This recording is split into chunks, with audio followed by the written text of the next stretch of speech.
Alors, je m'appelle Jean-Marie Clairet, je suis président de l'association Petit Caroline. Donc, c'est une association qui est composée de 3 éducateurs spécialisés, qui a été créée il y a 5 ans. Et à la base, on avait créé cette association basée sur un constat quand même qu'il y avait de sérieux manquements dans l'accompagnement de la personne autiste. Et notre projet initial, c'était de créer un lieu de vacances adapté et organisé. Donc on est tous les 3 formés à l'accompagnement de la personne autiste, donc en cours d'emploi on s'est formés. On est donc Thomas, Caroline et moi. Donc Caroline qui est plus maintenant en accompagnement à domicile, et donc Thomas et moi qui sommes plus des éducateurs d'institutions. Donc on a accompagné des personnes autistes dans des grandes institutions, on a vu toutes les limites de ce type d'accompagnement. Et Caroline, au quotidien, constate tous les jours aussi dans le maintien à domicile que ça peut être complexe. Donc voilà, moi je me suis formé en Belgique. J'ai passé un diplôme universitaire récemment au CHRU de Tours avec Catherine Barthélémy, en autisme et troubles apparentés. Et je continue à me former régulièrement. Je participe à un maximum de formations pour me tenir au courant de ce qui se passe et de ce qui évolue très vite en matière d'autisme.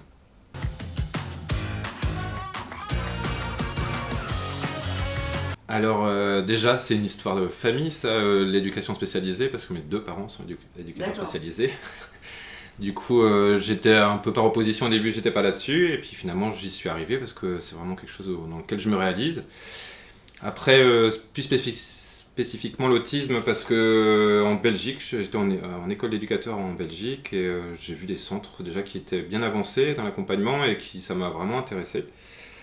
Et comme je le disais un petit peu avant, j'ai rencontré un autiste Asperger adulte à la sortie de ma formation, qui m'a fraîchement diplômé, je pensais être compétent, et qui m'a dit une remarque très juste et très pertinente, que dans l'état actuel de mes compétences, je n'étais pas en mesure de l'aider. Et donc ça a un peu challengé toute ma vie professionnelle, à avoir un souci quand même de formation, et essayer de comprendre et de les aider au mieux.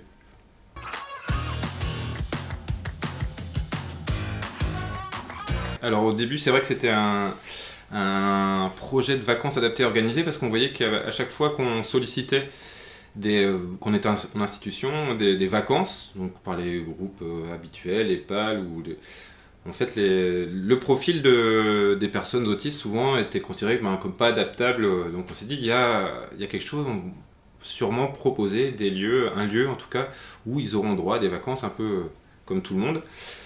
Et comme on était formé, on s'est dit on va aussi proposer des évaluations, proposer de la mise en place d'outils de communication, potentiellement des champs somatiques à explorer, à privilégier. Donc on a profité de notre formation pour proposer un sorte de package, donc vacances s'ils le désiraient, mais en même temps aussi potentiellement des évaluations, commencer à travailler en atelier, et qui ressortent avec des outils potentiellement qui peuvent servir en famille ou en institution. Donc on a été chercher l'agrément. Et quand on était arrivé pour l'agrément, justement, on nous a dit que notre proposition était trop éducative et pas assez vacances. Du coup, on a été obligé de changer notre fusil d'épaule, parce que voilà, on voulait garder quand même cette dimension d'accompagnement. Et donc on s'est retourné vers l'habitat inclusif qui émergeait. Il y avait une stratégie nationale qui commençait en 2017. L'habitat inclusif, après, ça a été vraiment qualifié en 2018.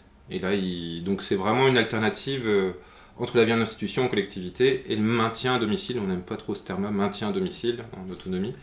Du coup, là, c'est vraiment c'est ça qui nous a, en tout cas, on s'est dit, c'est quelque chose qui peut être adapté, en tout cas, aux personnes autistes qui ont potentiellement besoin, certains, de se sécuriser un petit peu sur la vie dans leur logement, sur le déploiement d'un réseau autour de leur habitat, et surtout qu'ils puissent vivre chez eux sans les contraintes d'un collectif. Donc on se limite à un maximum de personnes.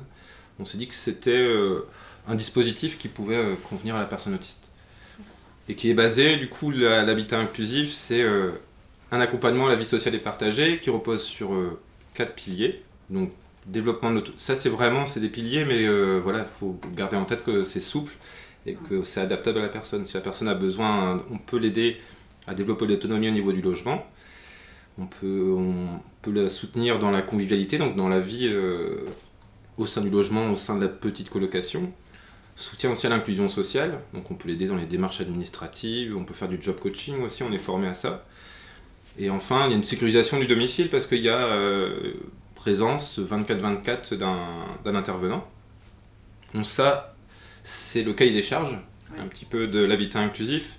Mais ce qui est intéressant dans ce dispositif, c'est qu'il faut rencontrer vraiment en amont les futurs locataires et définir avec eux ce fameux projet de vie sociale et partagé. Et le projet de vie sociale, on définit avec eux une charte, et donc où justement ils peuvent parler de leurs besoins, et nous on s'adapte à ça. Donc il y a une proposition de tous ces accompagnements-là, mais il y a des personnes qui potentiellement n'auront besoin que d'un petit soutien en job coaching, ou juste commencer à sécuriser au niveau des transports, ça c'est possible, et on s'adapte à ça. La particularité de T-Caroline en plus, parce qu'il y a aussi dans le cahier des charges de l'habitat inclusif tout un côté au niveau de faire en sorte que l'environnement de l'habitat soit inclusif. Donc on est installé plutôt en cœur de ville, bon, centre-bourg, mais nous on sera sur le centre-ville de Morlaix, et on a une attention particulière en tout cas aux qualités sensorielles de l'habitat. Donc on va proposer une maison ossature bois mais mur en paille, et avec la possibilité en fait quasiment de paramétrer chaque studio au niveau de la chaleur, lumière, au niveau aussi de l'acoustique. Ça c'est en fait les murs en paille permettent vraiment, c'est une maison qui est quasiment neutre. Donc il y a toute une réflexion qui est faite, en tout cas une attention particulière qui est portée à ce niveau-là, parce qu'on a constaté aussi dans nos expériences respectives que l'environnement pouvait impacter sérieusement comment le comportement des personnes est influencé sur les trucs du comportement qui peuvent apparaître, et puis lié à la sensibilité particulière de chacun.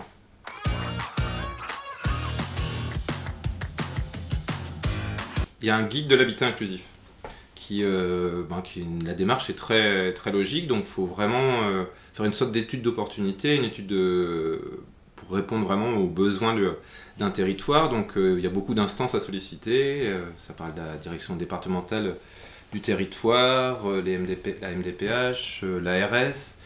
Donc toutes ces personnes-là ont été sollicitées, mais ne se sentent pas encore forcément, en tout cas, responsables du déploiement, de la mise en œuvre, du déploiement en tout cas, et de la sécurisation de ce genre de dispositif.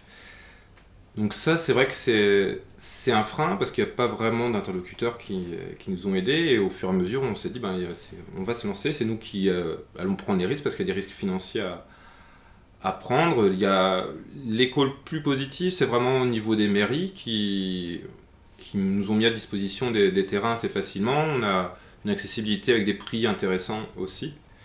Mais c'est vrai que on est, comme dans le champ de l'autisme, j'ai l'impression, de toute façon, au niveau national, il y a beaucoup de recommandations, et vraiment dans les faits, on est rarement aidé, et puis il faut y aller, il faut prendre des risques, parce que c'est un peu notre raison d'être. On s'est dit, on veut permettre à des personnes autistes de vivre avec et comme les autres, et parce qu'ils ont des droits, mais avoir des droits, ça suffit pas, il faut parfois devenir acteur un petit peu de la remise en œuvre dans une politique du quotidien.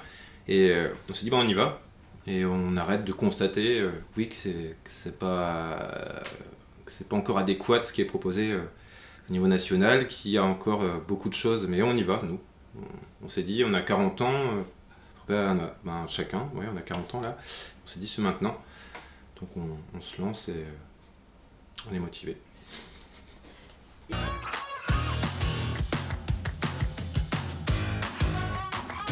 Là pour l'instant, au niveau du financement, on a des accords de banque, mais c'est vrai que ça sera facilitant d'avoir, il y a des dispositifs qui existent au niveau des départements. Ça fonctionnait beaucoup par appel à projet avant, appel à candidature. Ils se sont rendus compte que ça fonctionnait pas si bien, qu'il y avait un forfait habitat inclusif en fait qui était alloué chaque année, qui a été plus ou moins bien utilisé. Donc là on sort juste d'une enquête départementale pour voir un petit peu quels sont les besoins justement des porteurs de projets actuellement, et donc devrait allouer une allocation de vie partagée. Ça a été décidé au niveau national, c'est pas encore mis en place en Finistère, au niveau du règlement départemental d'aide sociale. Donc ça c'est des aides qui devraient arriver, qui permettront justement aux personnes, aux futurs locataires, d'avoir une aide justement pour financer, parce que finalement il y a un prix de journée pour payer l'accompagnement, en tout cas l'intervention des accompagnants. Et après, normalement aussi, il y a des aides y a une stratégie nationale aussi pour le déploiement de l'habitat inclusif qui va permettre de sécuriser le modèle économique qui reste assez fragile. Donc nous on a sollicité aussi, on a des dossiers un peu partout, à l'Europe aussi, donc ça, il y a des aides, c'est des gros dossiers à monter, mais qui n'interviennent pas assez en amont. Donc au début c'est vrai que nous on aimerait bien avoir des aides qui interviendraient sur l'ingénierie du projet, mais vraiment au stade préliminaire de la mise en œuvre. Pour l'instant on nous laisse y aller, et puis après potentiellement il y a des aides qui arriveront. Et pour l'instant ça reste, ça reste risqué. Ouais.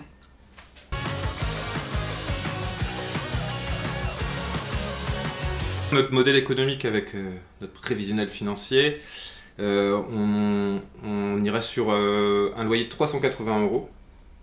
Donc c'est pour un studio de 25 mètres carrés avec la disposition de en tout cas accessibilité à l'espace commun. Et après, il y a un prix de journée qui va aller, pour l'instant, sans les aides, justement, nous, pour fonctionner, on est à 45 € par jour. Ce qui nous fait un montant qui, si la personne, potentiellement le futur locataire, peut avoir un emploi, peut être dans le milieu ordinaire, mais aussi peut être titulaire de l'allocation adulte handicapé. Donc, pour l'instant, nous, ce qui n'est pas intéressant, c'est qu'il y a un reste à vivre qui est trop...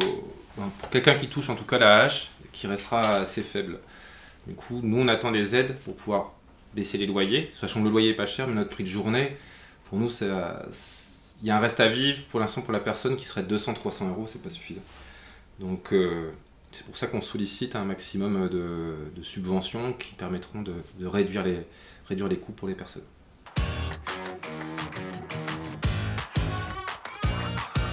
Donc il y a le collectif atypique en fait qu'on a réussi à joindre qui est des Hauts-de-France avec Simon Marie là qui a ouvert un peu notre spectre justement à la neuroatypie en général. Du coup, parce qu'on on a rencontré Asperanza à Brest, mais voilà, donc autisme Asperger ou de haut niveau, et on s'est dit que potentiellement notre dispositif pouvait aussi s'ouvrir à des personnes neuroatypiques sans forcément diagnostic d'autisme.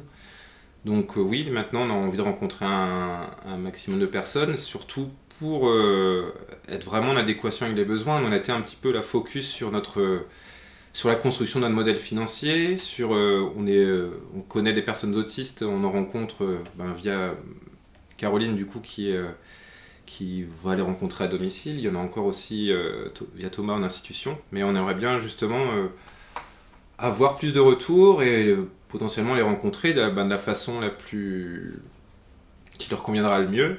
C'est pas forcément évident, je sais, et donc voilà, l'idée c'est vraiment d'élargir les rencontres et voilà, il y a de la place encore chez nous, et donc l'idée c'est vraiment ça, c'est pour ça que je suis venu vous rencontrer, c'est aussi c'est aussi pouvoir ouvrir le réseau et avoir des retours et voir est-ce qu'on est dans le bon surtout.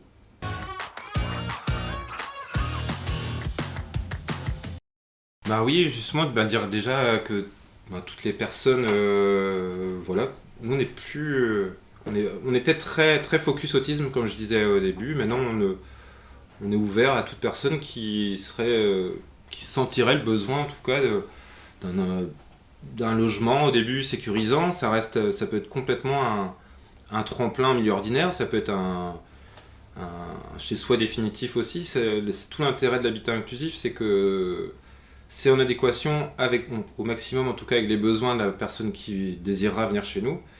Il n'y a rien de fermé, on peut venir juste à un moment et puis se sécuriser et aller vers le milieu ordinaire, mais on peut aussi, voilà, c'est très ouvert, et de toute façon ce qu'on a constaté à accompagner des personnes autistes depuis des années, c'est que c'est enrichissant. Donc nous on recherche ça aussi, c'est que notre proposition, notre dispositif aussi évoluera grâce aux personnes qui viendront chez nous, et à chaque fois on ajustera en fait notre proposition aux besoins. C'est tout l'intérêt, parce que nous on en a marre d'institutions très dogmatiques, des projets d'institutions qu'il faut intégrer. Là le projet, c'est la personne est au cœur de son projet, et on aide au maximum à son épanouissement, et le but c'est clairement créer un écosystème bienveillant pour des personnes aux besoins un peu extraordinaires. C'est notre raison d'être. À ti, Caroline.